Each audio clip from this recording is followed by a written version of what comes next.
వీడియోలోని పాత్రలు, సన్నివేశాలు కల్పితాలు మాత్రమే, ఎవరిని ఉద్దేశించినవి కావు.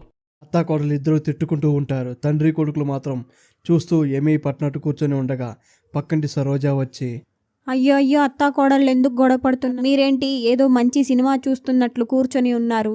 కనీసం మా పాలన బుద్ధి లేదా అని తండ్రి కొడుకులను చూసి, అప్పుడు రంగయ్య, సరోజా వద్దు, నా మాట విను. ఎంత చెప్పినా వినకుండా వెళ్ళి ఆపడానికి ట్రై చేసింది. అత్త ఒక తోపు తోయడంతో ఎగిరి దూరంగా పడింది. అప్పుడు రంగయ్య, ఏమంది సరోజా, ఆపలేదా? ఏంటాపేది? వీళ్ళు అత్తా కోడళ్ళా లేక బద్ద శత్రువులా? ఎందుకు ఇలా గొడవ పడుతున్నారు? ఇంతలా గొడవ పడుతున్నారంటే ఏదో పెద్ద విషయం అయి ఉంటుంది. అసలు ఎందుకు గొడవ పడుతున్నారన్నయ్య?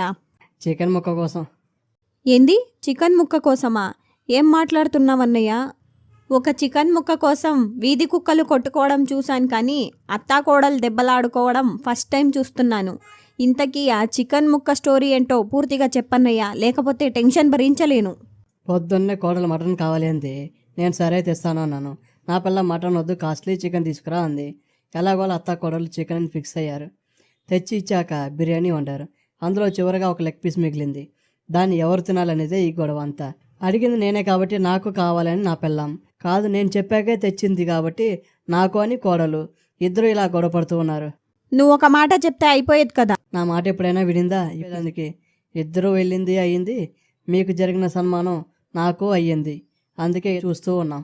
మంచి కుటుంబం. సర్లే, ఇప్పుడే వస్తాను అని వెళ్ళి కొంతసేపటికి తిరిగి వస్తుంది. అప్పుడు అత్తాకోడలు కలిసి కూర్చొని నవ్వుతూ మాట్లాడుకుంటూ ఉంటారు. సరోజకు అంతా అయోమయంగా ఉంటుంది.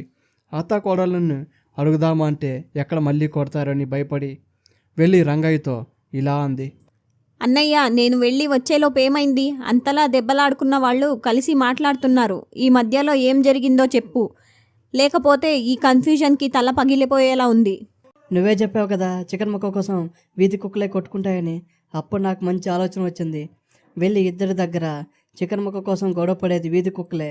మీలో ఎవరు గొడవ పడితే వాళ్ళు కుక్క అన్నాను. అంతటితో ఇద్దరు నాకు కావాలంటే నాకు కావాలని కొట్టుకున్న వాళ్ళంతా ఇప్పుడు నువ్వు తిను అంటే నువ్వు తినని బ్రతిమాలుకుంటున్నారు.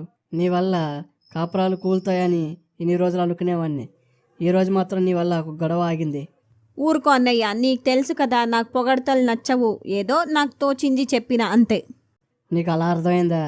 అను రంగయ్య నవ్వుకుంటుంటే రోజు మాత్రం మనసులో ఇలా అనుకుంటుంది, వీళ్ళు గొడవ పడుతున్నారని చూసి ఆనందించే లోపే అత్తా కోడలు కలిసిపోయారు. వీళ్ళని ఎలాగైనా విడగొట్టాలి అని వెళ్ళిపోగా కొడుకైన రంగయ్యతో ఇలా అంటాడు, ఎందుకు నాన్న అమ్మని తనని గొడవ పనమని నువ్వే చెప్పి మళ్ళీ నువ్వే ఎందుకు వద్దు అని ఆపేశావు? అదేమీ లేదురా, ఈ సరోజ ఎప్పుడు అందరికీ గొడవలు పెట్టి వేడికి చూడడం అలవాటు.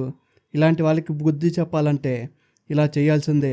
మళ్ళీ వస్తా అని ఎందుకు వెళ్ళింది అనుకున్నావు? ఆమె కూతురికి చూపించి మనం గొడవపడుతుంటే చూసి నవ్వుకుంటారు. అందుకే ఈ డ్రామా. ఇది బిగినింగ్ మాత్రమే. వాళ్ళు ఇంకా ప్లాన్ చేస్తూ ఉంటారు, మనం తిప్పి కొడుతూ ఉండాలి. ఈ మా చిన్న స్టోరీ ఎలా అనిపించింది? నచ్చితే ఒక లైక్ చేసి మా ఛానల్ని సబ్స్క్రైబ్ చేసుకోండి. ఇలాంటి మంచి మంచి వీడియోలు తీసుకొస్తూ ఉంటాం. ఇది పార్ట్ 1 మాత్రమే. రాబోయే సిరీస్ ఇంకా ఇంట్రెస్టింగ్గా ఉంటాయి. మిస్